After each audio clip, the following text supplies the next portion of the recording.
Hi, and welcome back to the DPAF. And I wanted to ask the question of, did Britain lose the war on the virus? I wanted to take you back to March 2020 when Boris Johnson was briefing journalists and when he was telling his cabinet members that there was this big virus out there and we needed to fight a war on the virus. We needed to wage and launch a war on the virus. We needed to fight it.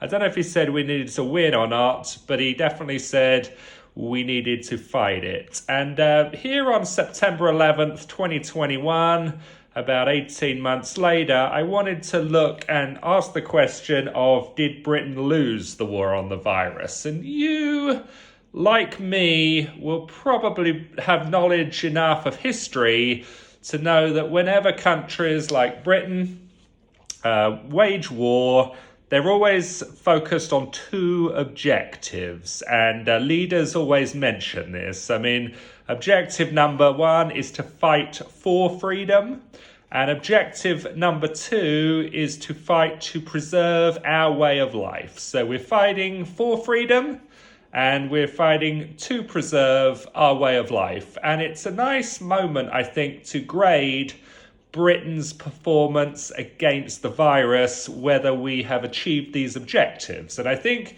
regarding the objective of fighting for freedom, I think we have a lot less freedom now than we did 2 years ago. I mean, we now have lockdowns as part of life, which we'd never have had in human history before, which is a total restriction and violation of freedom. I think our government's violated every aspect of the English Bill of Rights. All civil liberties have been totally trashed over the last 18 months. And this is against an opponent, the virus, that is not that tough an opponent. I mean, you look at opponents we've had in the past. We've had the Nazis, we've had the Normans, we've had the Black Death, we even had the 1968 Hong Kong flu, all of which are tougher than the virus. I mean, the virus is big threat. I suppose at the beginning it was the quote-unquote unknown, even though it came from a lab in China run by a British guy called Peter Daszak. No one in the British government has thought to ask him much about this, strange connection that he has, or that our country have, to the origin of this virus. No one in the Metropolitan Police has sought to put Peter Daszak under arrest. But I digress. Let's get back to the virus itself. After it was the unknown, we found out that the virus kills 0.4% of people who catch it. And what was also clarified later was that this 0.4% also includes people that die of comorbidities. So they're dying with COVID. And so people made a Freedom of Information request to say, okay, well, what percentage of people actually die of COVID only? These are people just going about their lives, 100% healthy, of COVID only. It was 10% of the 0.4%. So the virus itself was not that tough an opponent in the grand scheme of things, or is not, but yet it's managed to help eradicate most of, if not all of our freedoms. And people say, well, David, look, we just had Freedom Day back in July. We're as free as we've ever been, and yet we're living under the threat of vaccine passports. We're living under the threat of, so many things, a cashless society. And this kind of brings me on to the second criteria that we fight wars for, and that's to preserve our way of life. I mean, both Boris Johnson and Keir Starmer have said vaccine passports are not British, yet they seek to impose them anyway. I think a cashless society is un-British by just about every sort of review of our history, and yet the government want to impose a cashless society. We've lost the right to freedom of speech. I mean, even in online broadcasts, people have to censor their own speech, save the tech companies censoring videos and podcasts and productions for us. We have the mainstream media censoring free speech. We've lost the right to protest.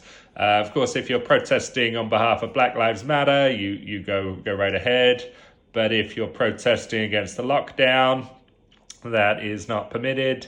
We have lost, continue to lose rights of freedom of movement. There are restrictions on international travel. There are restrictions on domestic travel. And all of this is building towards a sort of a social credit system, an authoritarian controlled country, again, which is totally anti-British, which does not preserve our way of life under any measure of British standards or British tastes or British ethics. We have coerced vaccine passports, which totally violates coerced vaccines, which totally violates the Nuremberg Code, which Great Britain signed up to. And, I just think on the second metric, preserving our way of life, you've had people like Charles Schwab from the World Economic Forum that Prince Charles is a great advocate of, saying, we're not going back to the old normal, this is the new normal. So if the old normal was British, the new normal is most definitely not British. So fighting for freedom, we've lost. Fighting to preserve our way of life, we've lost. So I don't think the war on the virus that Boris Johnson launched 18 months ago has been a success. We're depending on those metrics that I've given. Now, the British government, of course, no doubt, they didn't really specify, but maybe they feel it has been a success. Maybe their objectives were to enhance government power, enhance authoritarian practices, reduce the power of the British people, subvert democracy. So if they were their objectives, they have been very successful. I haven't even got onto the topic of debt yet, which is a total antithesis of freedom, but I do talk about that a lot, so maybe that's for another day. I want to also mention the symbolism of September the 11th, which everyone knows about, and obviously we're just coming off the defeat in Afghanistan last month. So after 20 years of fighting the war on terror, we lost that one because George Bush and Tony Blair said there would be no distinction between terrorists and those who harbor them. It's well known that the Taliban harbored terrorists, and yet they are back in control in Afghanistan. But the difference between the war on terror and the war on the virus is that the terrorists, I think, were a much tougher enemy than the virus, and the terrorists, we also did put up a legitimate fight against them. I mean, we were way ahead. I mean, think about it, October 2001 to December 2001, I mean, we were on a roll. I mean, we were just routing terrorists and Taliban people, day after day, night after night, and then we sort of pulled back our momentum, and sort of next 19 years and 11 months, we didn't do a whole lot except transfer wealth from taxpayers to the military-industrial complex, and yet we ended up losing. So we lost the war on, we definitely lost the war in Afghanistan. Whether we'll lose the war on terror or not, I don't know, but I do note that this morning, a member of MI5 was featured in the news talking about how the threat of terror is very, very high. They're sort of quashing terrorist attacks pretty much every hour of every day. So to say we've won the war on terror or we're winning the war on terror, I think is a bit of a stretch. But we definitely lost the war against the virus based on the metrics of freedom, based on the metrics of preserving our way of life, and I do not think that bodes well for the future. What do our enemies in the world think about us? I mean, we've lectured the world for a long time on the merits of freedom, on the merits of respecting human rights, but how can we do that now? I mean, if you're China or Russia, if we're doing coerced vaccines, how does that comport with respecting human rights? If we're locking our people down or threatening to, or ensuring that we have vaccine passports just to go about our daily business, if we're a papers, please society, how are we respecting freedom? It doesn't really make a lot of sense to me.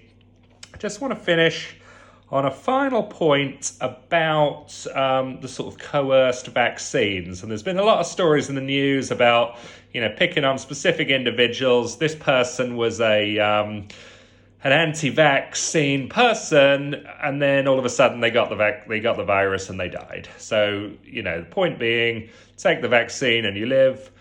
Don't take the vaccine and you die. And it's really just seems to be the outspoken anti-vaccine people that get the vaccine and die. If you're a quiet anti-vaccine person, you'll probably be okay. But of course, if you think about it, the vaccines were this great bonus, weren't they? I mean, we had the virus, we were struggling to survive. Those 0.4% of people that got it kept dying. All those elderly people kept dying. Everyone else kept living. And, these people, the anti-vaccine people, would have died anyway. And of course, the vaccine came along, which was this sort of bonus. Now you could be saved if you wish to be saved. And, obviously these people, the anti-vaccine people, they've now refused to take the vaccine and they've died. But of course, they would have died anyway. Had there been no vaccine, which was a bonus, they would have died anyway. But because they had the option of surviving, theoretically, quote unquote, surviving, and they chose not to take it, instead of highlighting their personal choice, we just shame them, and it's a coercive tactic to get people to take the vaccines. But of course, vaccines are not the silver bullet. They were promoted to be, they were purported to be.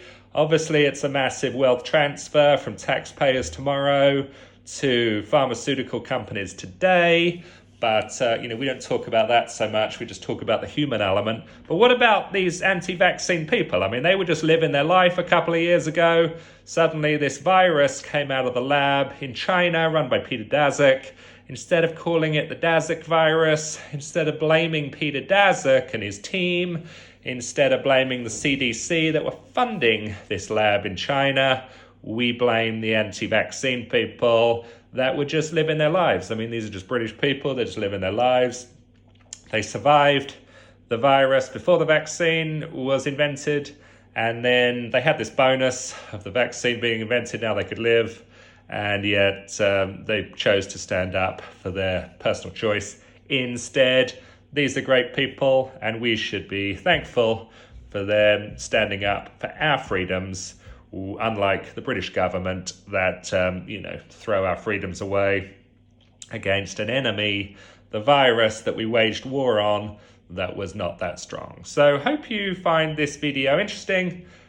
Please subscribe to the channel. Please share this with your friends. Please check out my company Lifeboat, lifeboatnow.com. You can escape the British system of runaway debt and runaway tyranny if you would like to. Get in touch with me. Let's talk about ideas to escape the system. I moved here to Georgia. I pulled out all my money out of the bank. I stopped watching all the mainstream news. I stopped going anywhere near NHS hospitals. I totally rejected track and trace. I kept asking people, how can a face mask allow oxygen in but keep the virus out? I got no real answers on that from anyone in authority. But everyone has their own definition of how to escape the system. You can do it too in your own way. And appreciate you listening to these videos I make and supporting this channel.